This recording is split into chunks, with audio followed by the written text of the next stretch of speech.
Shabbat Shalom and Chag Sameach Sukkot. It's our wonderful time of celebration is upon us now, and of course after Rosh Hashanah, Yom Kippur, our more serious, solemn festivals, now we enter a little bit more of the joyousness of these festivals for ourselves now with Sukkot Tabernacles upon us tomorrow, beginning this evening.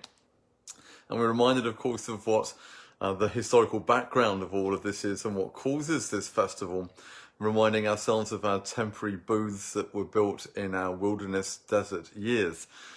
Yes, we had difficult times. We had to keep our roofs open that we could see God, but also, of course, that God could see us, that there was meant to be that communication possible between us as we were going through the desert at that time.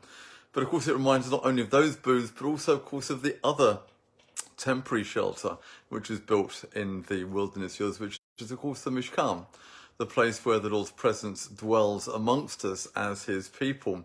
And it begs the question, and many rabbis have looked at this and tried to answer this, and there are variable answers, but I want to put the question to you as to why is it that the creation of God's resting place, his footstool on earth, if you like, actually was created outside of Israel?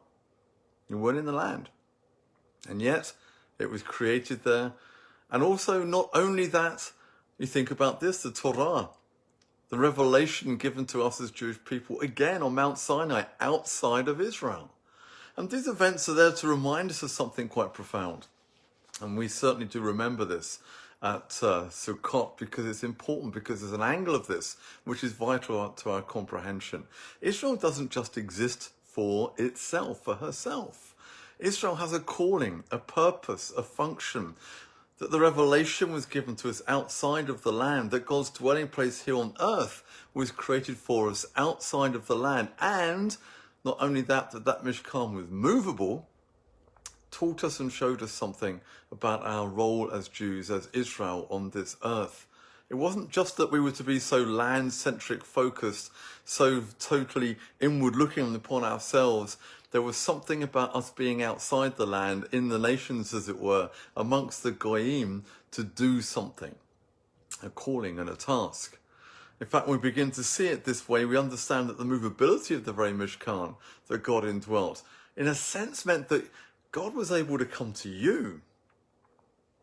But of course, later on, as that then moves into Israel and the temple is built replacing that movable Mishkan, then there is a focus upon the land and upon the people being in the land. And it's a fantastic juxtaposition of ideas that God is able to come to you, but actually our response should be to go to him, and he has created a people and a nation where he has set his home. He has set his place on Mount Zion, and that is where we are meant to go to him. Hence, the prophets, of course, talk about the nations going up to Jerusalem.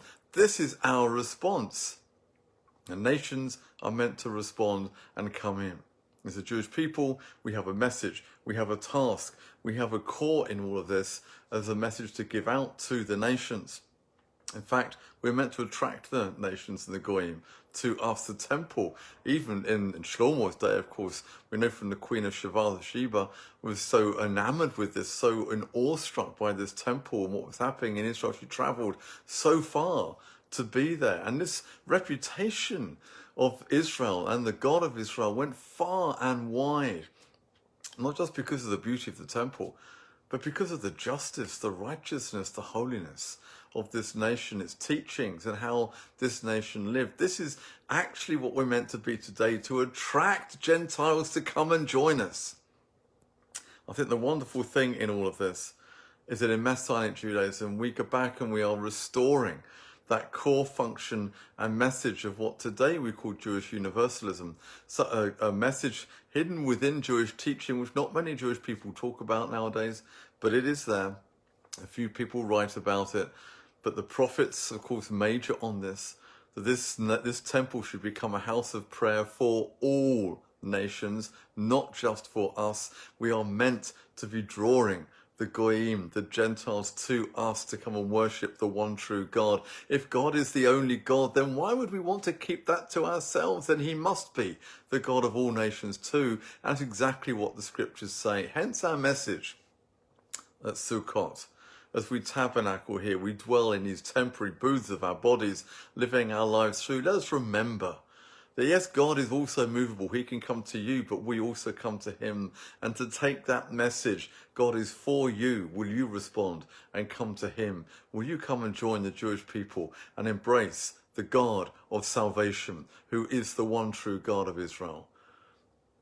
Chag Sameach again, Toda Rabba Lehitrot, and we'll see you next week. Bye-bye.